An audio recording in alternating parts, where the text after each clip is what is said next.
नमस्कार, किसान समाचार में आप सभी का स्वागत है। मैं हूं संतोष चौधरी और सबसे पहले नजर डालते हैं मुख्य समाचारों पर। गुरु पर्व पर प्रधानमंत्री नरेंद्र मोदी ने की तीनों कृषि कानून वापस लेने की घोषणा। राष्ट्र के नाम संबोधन में प्रधानमंत्री ने कहा, आगामी संसद सत्र में कानून वापस लेने की संवैधानिक प्रक्रिया होगी पूरी। साथ ही कृषि क्षेत्र से जुड़े विषयों पर फैसले लेने के लिए कमेटी का होगा गठन।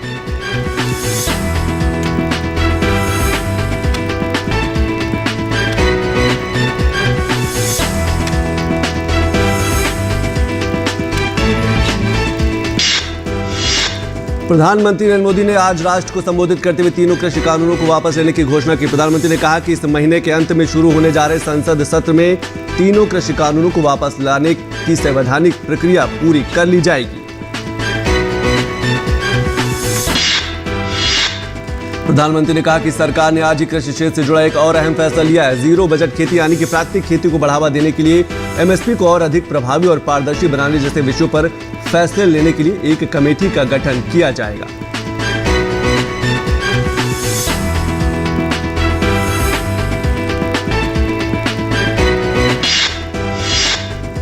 और तमिलनाडु में भारी बारिश की चेतावनी। दक्षिण भारत के कई राज्यों में हो सकती है भारी बारिश। मौसम विज्ञान विभाग ने जारी की है चेतावनी।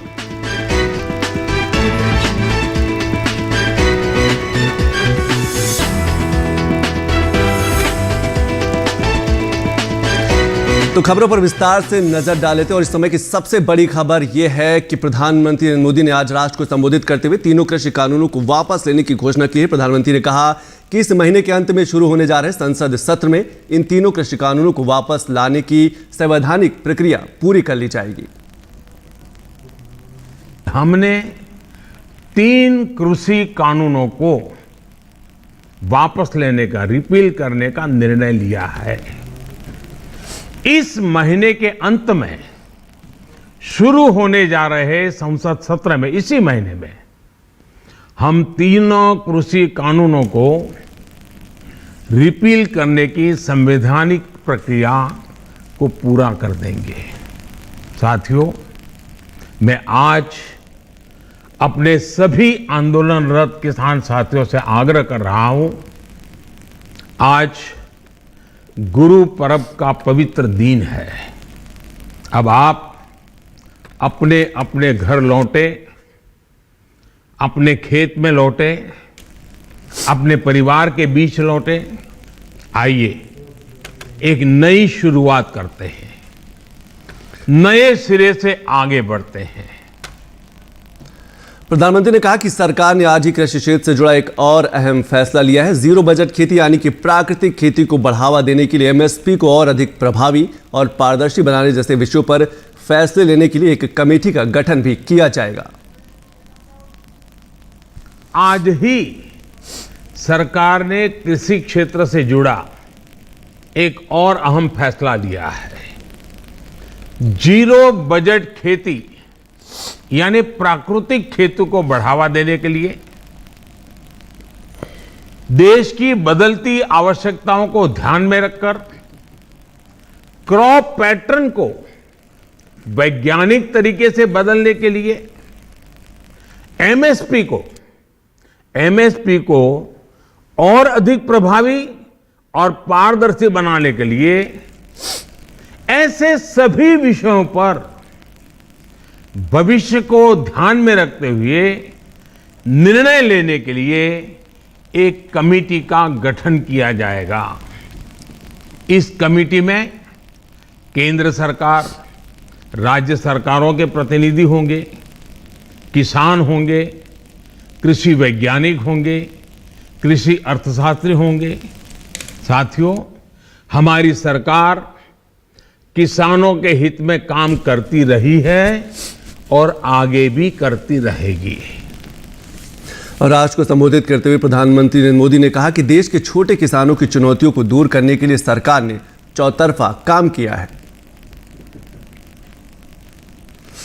देश के छोटे किसानों की चुनौतियों को दूर करने के लिए हमने बीज, बीमा, बाजार और बचत, इन सभी पर चौतरफा काम किया। सरकार ने अच्छी क्वालिटी के बीज के साथ ही किसानों को neem coated urea, soil health card, micro irrigation जैसी सुविधाओं से भी जोड़ा। हमने 22 करोड़ सॉइल हेल्थ कार्ड किसानों को दिए और इस वैज्ञानिक अभियान के कारण एग्रीकल्चर प्रोडक्शन भी बढ़ा। और इसके साथ केंद्रीय कृषि मंत्री ने भी कहा है कि प्रधानमंत्री का फैसले का उन्होंने स्वागत किया। उन्होंने कहा कि 2014 से ही हमारी सरकार किसानों की आय बढ़ाने के लिए लगातार काम करती रही है। विगत 7 वर्षों में मोदी जी के नेतृत्व में कृषि को लाभ पहुंचाने की दृष्टि से अनेक नई योजनाएं आरंभ की गई, जिनका लाभ आज किसानों को मिल रहा है। वर्षों से प्रतीक्षा थी एमएसपी को लागत पर 50% मुनाफा जोड़कर घोषित किया जाए। प्रधानमंत्री जी ने ये निर्णय किया, इसका लाभ किसानों को मिल रहा है। सिर्फ इतना ही नहीं, प्रधानमंत्री नरेंद्र मोदी जी की सरकार ने सरकारी खरीद को लगभग 2 गुना किया। पहले गेहूं और धान 2 ही जिन्सों की खरीद होती थी। मोदी जी के निर्देश के बावजूद कपास, दलहन, तिलहन और मोटे अनाज की भी खरीद प्रारंभ हुई है। देश भर में छोटे किसानों को आय सहायता देने के रूप में पीएम किसान सम्मान निधि योजना आरंभ की गई। 1,62,000 करोड़ रुपया इस योजना के माध्यम से किसानों की जेब में पहुंचाने का काम किया। तो किसानों को हित में देखते हुए जो ये बड़ा फैसला लिया गया, इस पर बात करने के हमारे साथ हमारे संवाददाता अनुज यादव जुड़ रहे हैं। अनुज, मैं सबसे पहले आपसे यही समझना चाहता हूं कि क्या सरकार ने किसानों की भावनाओं को ख्याल रखा और ये एक बहुत बड़ा फैसला लिया है तीनों कृषि कानूनों को खत्म करने का? देखिए, बिल्कुल जिस तरीके से इन नए कृषि कानूनों को लेकर कुछ किसान संगठनों ने जो एक नकारात्मक माहौल देश के अंदर बनाया था, उसके बाद हम जानते हैं कि कई दौर की वार्ताएं भी सरकार के साथ हुई थी इन किसान संगठनों की, लेकिन बात फिर भी नहीं बनी। किसान अपनी जिदों पर अड़ हुए थे, जो दिल्ली एनसीआर के इलाकों में धरना प्रदर्शन कर रहे हैं। इसके बाद क्योंकि 1 साल से ज़्यादा का वक्त हो चुका था और जो आवागमन के रास्ते हैं दिल्ली एनसीआर के अंदर, जो सीमाएँ हैं, वहाँ भी लाखों लोगों को रोज़ परेशानियाँ उठानी पड़ती हैं दिल्ली के अंदर आने के लिए और दिल्ली से बाहर जाने के लिए। ऐसे में इसका कुछ ना कुछ समाधान तो निकालना ही था। ऐसे में प्रधानमंत्री नरेंद्र मोदी ने तीनों नए कृषि कानूनों को वापस लेकर हम कह सकते हैं कि जो किसान जिद पर अड़े हुए थे, उनकी जिद को खत्म करने का काम किया है। लेकिन हाँ, ये बात ज़रूर है कि ये किसान के लिए जो कानून बने थे, ये फ़ायदे के कानून थे। जो छोटे और सीमांत किसान हैं, आने वाले समय में इन कानूनों से उसका एक बहुत बड़ा फ़ायदा किसानों को मिलता, उनकी तकदीर और तस्वीर को बदलने का काम ये कानून करते। लेकिन क्योंकि टकराव की स्थिति कुछ किसान संगठनों के साथ सरकार की बनी हुई थी, इसलिए ये एक बड़ा फैसला लिया। और ये बात भी बिल्कुल सही है कि जब किसानों के नाम पर जब इस तरह का माहौल देश के अंदर बनाया जा रहा था, कुछ अराजक तत्व तो इसका फ़ायदा उठाना चाहते थे, विपक्षी दल इस पर राजनीति करना चाहते थे, तो कहीं ना कहीं इस स्थिति से निपटने के लिए ये कदम उठाया जाना ज़रूरी भी था। आने वाले समय में यह बात निश्चित तौर पर पीएम मोदी ने अभी भी बोली है कि किसानों के हितों के लिए जो है अभी भी काम लगातार किए जाते रहेंगे, और मैं आपसे समझना चाहूंगा, योजनाएं लगातार चलती रहेंगी। और उन्होंने इस बात को कहा है कि एक नई शुरुआत जो है किसानों के साथ होगी। बिल्कुल, एक नई शुरुआत किसानों के लिए होगी। एक चीज और मैं आपसे ये समझना चाहूंगा कि किसान जो एमएसपी को लेकर सवाल उठाते रहे हैं, लेकिन सरकार ने भी तय कर दिया है, क्लियर कर दिया है कि एमएसपी के लिए एक कमेटी भी गठित की जाएगी, जिसमें अर्थशास्त्री होंगे, कृषि वैज्ञानिक होंगे, कुछ और लोग होंगे, जो एमएसपी में पारदर्शिता रहे, इसको लेकर भी बढ़ावा दिया जाएगा। देखिए, एमएसपी को लेकर जो एक भ्रम की स्थिति थी किसानों के द्वारा, उसको तो हालांकि सरकार ने बार बार दूर करने की कोशिश की। हम जानते हैं कि नए कृषि कानून आने के बाद भी एमएसपी के अंदर एक अच्छी बढ़ोतरी की गई। कुछ फसलें जो तिलहन और दलहन हैं उनमें 50 और 100% तक की बढ़ोतरी की गई, और सरकार ने बार बार कहा कि एमएसपी खत्म नहीं होगा बल्कि इसको और ज़्यादा मजबूत करेंगे। देश के अंदर जो अनाज मंडियां हैं, ये भ्रम की स्थिति फैलाई जा रही थी कि उनको खत्म किया जाएगा नए कानून आने के बाद, लेकिन सरकार ने उनको भी मजबूत करने का काम किया है। और अब सरकार ने इस बात को कहा है कि देश के जितने भी राज्य हैं वहां के किसान संगठनों के साथ बैठकर एक ऐसी समिति का गठन किया जाएगा जिसमें सरकार के भी नुमाइंदे होंगे, ताकि आने वाले समय में अब एमएसपी और मंडियों को मजबूत किया जाए, ताकि निश्चित तौर पर जो छोटे और सीमांत किसान हैं उनको ज़्यादा से ज़्यादा फायदा हो।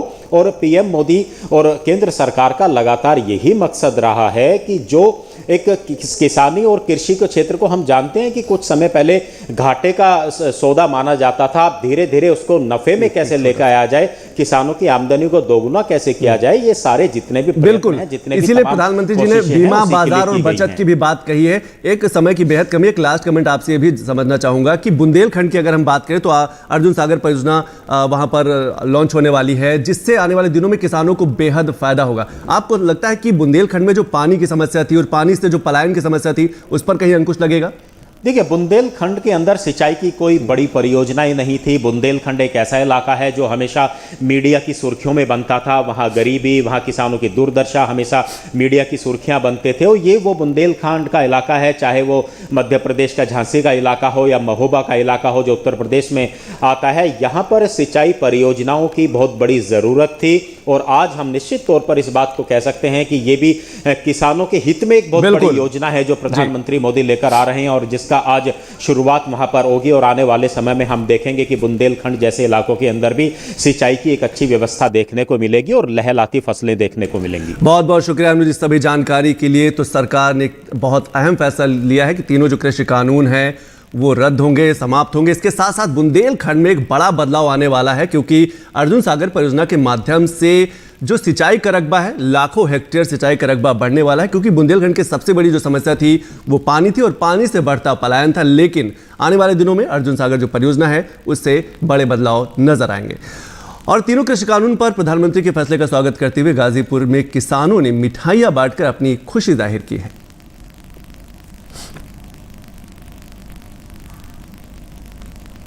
तो आप देख रहे हैं कि सरकार का जो एक अहम फैसला लिया है, सरकार ने एक जो बड़ा फैसला लिया है कि जो तीनों कृषि कानून हैं आने वाले समय में वो समाप्त होंगे। इसको लेकर किसानों में बेहद खुशी है। आप देख रहे हैं कि मिठाइयां बांटी जा रही हैं,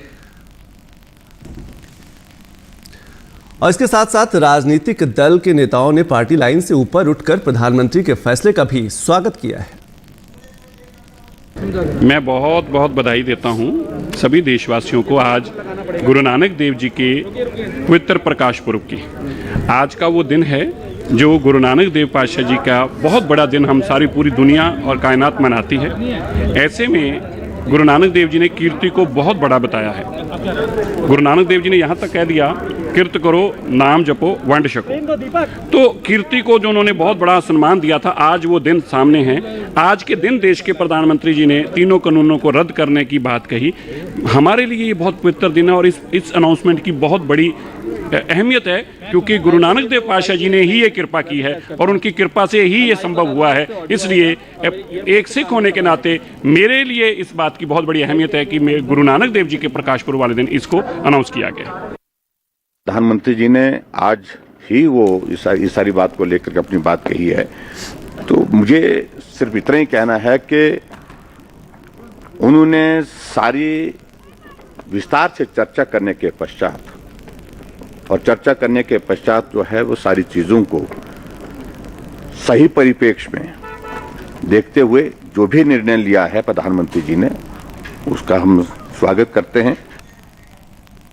प्रकाश उत्सव के पावन पर्व पर आज प्रधानमंत्री नरेंद्र मोदी जी ने तीनों कृषि बिल वापस लेने की घोषणा की है। तमाम किसानों को इसका स्वागत करना चाहिए, अपने धरने समाप्त कर देने चाहिए और अपने अपने घरों को जाकर अपने नियमित कामों की ओर लगना चाहिए।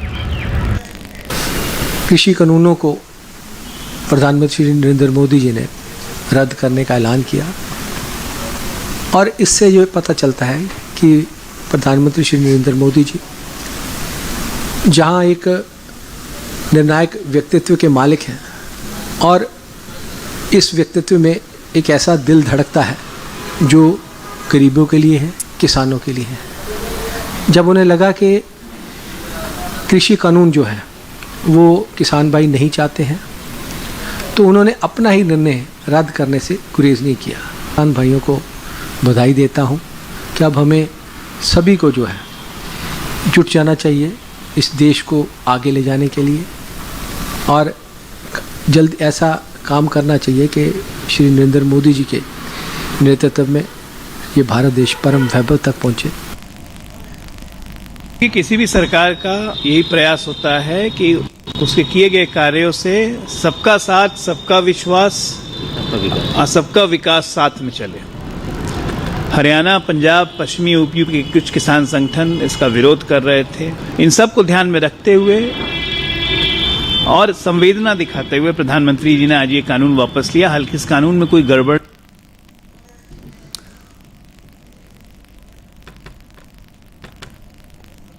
हमारे किसान बहुत खुश होंगे। हम लोग जो राजनीति में हैं, हम भी लोग बहुत खुश हैं।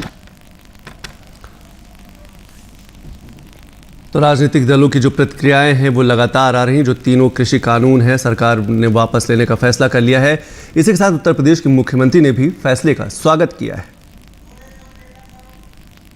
आज प्रातःकाल आपने देखा होगा 8 बजे इस देश के यशस्वी प्रधानमंत्री जी ने पूरे देश को संबोधित करते हुए उन 3 कृषि कानूनों को वापस लेने की घोषणा की जिसको लेकर के कतिपय किसान संगठन विरोध कर रहे थे। बोलो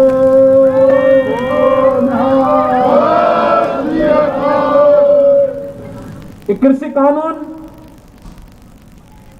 चाहे जैसे भी रहे हो, लेकिन अगर कहीं से आवाज निकली है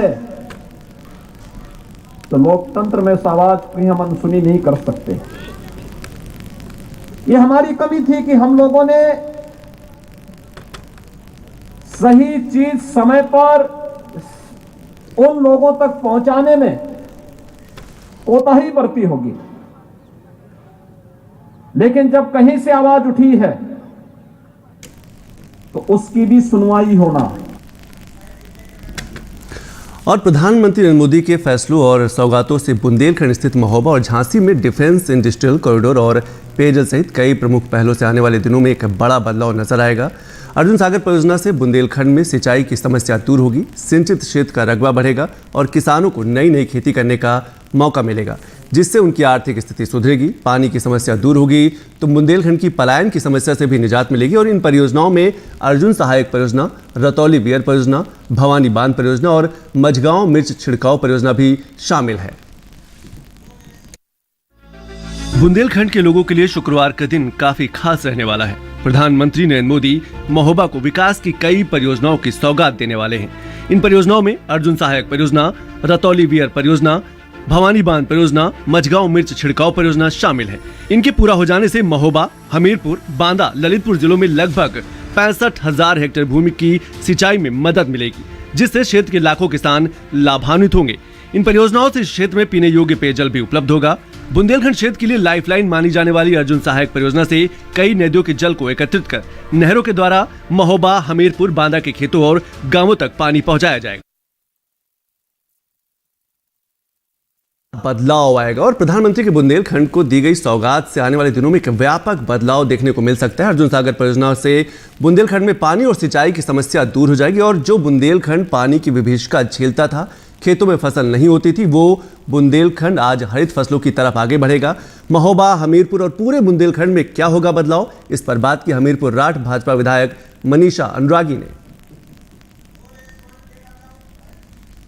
हमारे साथ बात करने के लिए बुंदेलखंड से हमीरपुर जिले से राठ विधानसभा है, उससे वहाँ की विधायक हैं मनीषा अनुरागी जी। उनसे बात करते हैं कि कैसे युवाओं को, कैसे महिला किसानों को इससे आगे बढ़ाया जा सकता है।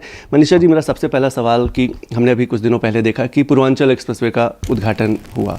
आपको लगता है जैसे बुंदेलखंड एक्सप्रेसवे बन रहा है, आने वाले दिनों में ये बुंदेलखंड एक्सप्रेसवे लोगों के लिए रोजगार के कई विकल्प सामने लेकर आएगा?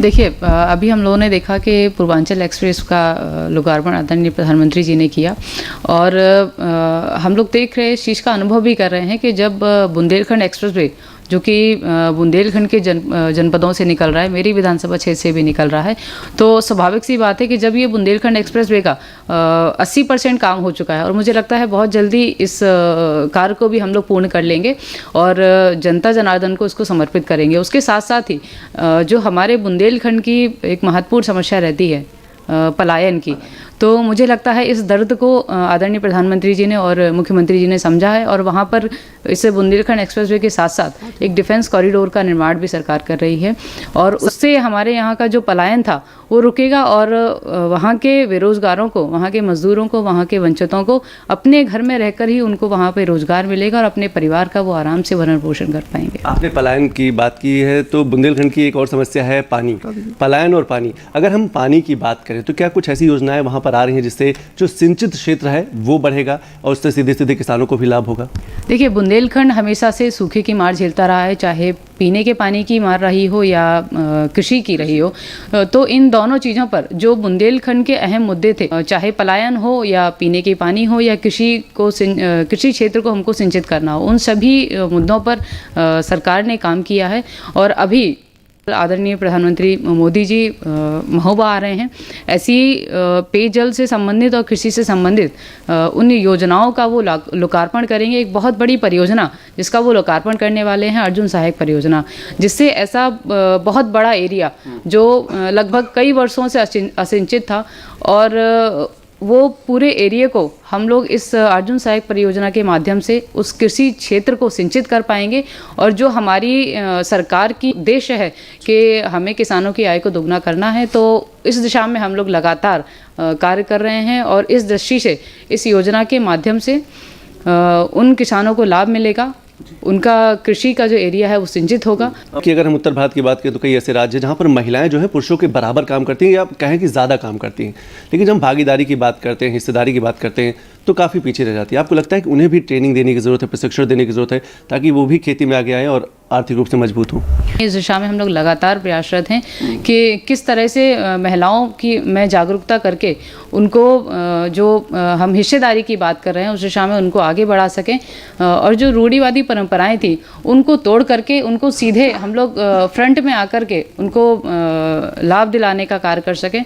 तो मुझे लगता है इस दिशा में सरकार पूरी तरह से, क्योंकि उनकी सुरक्षा को देखते हुए भी सारे कार्य कर रही है और भागीदारी भी महिलाओं की बढ़ रही है, जागरूकता भी हम लोग कर रहे हैं। जैसे महिला किसान दिवस की शुरुआत हुई थी, उसके माध्यम से हम लोगों ने चूँकि महिलाएं काम तो करती ही हैं, कृषि क्षेत्र हो चाहे अन्य क्षेत्रों में हो, लेकिन उनकी हिस्सेदारी को बढ़ाने का भी कार्य सरकार कर रही है। बात करने के लिए तो ये थी मनीषा अनुरागी जी, जिनका मानना है कि महिलाएं हर क्षेत्र में आगे आ रही हैं, वो चाहे दुग्ध क्षेत्र की बात करें, पशुपालन क्षेत्र की बात करें, एग्रीकल्चर सेक्टर की बात करें या फिर छोटे छोटे उद्योगों की बात करें, वहाँ पर महिलाओं की जो भूमिका है वो लगातार बढ़ रही है और सरकार का प्रयास भी यही है कि जो एग्रीकल्चर सेक्टर है या जो किसान है सिर्फ खेती पर निर्भर न रहे, खेती के साथ साथ जो छोटे छोटे उद्योग हैं वो भी करता रहे ताकि उसका जो आर्थिक स्वावलंबन है वो बढ़ता रहे। संतोष चौधरी, जीडी न्यूज़, दिल्ली।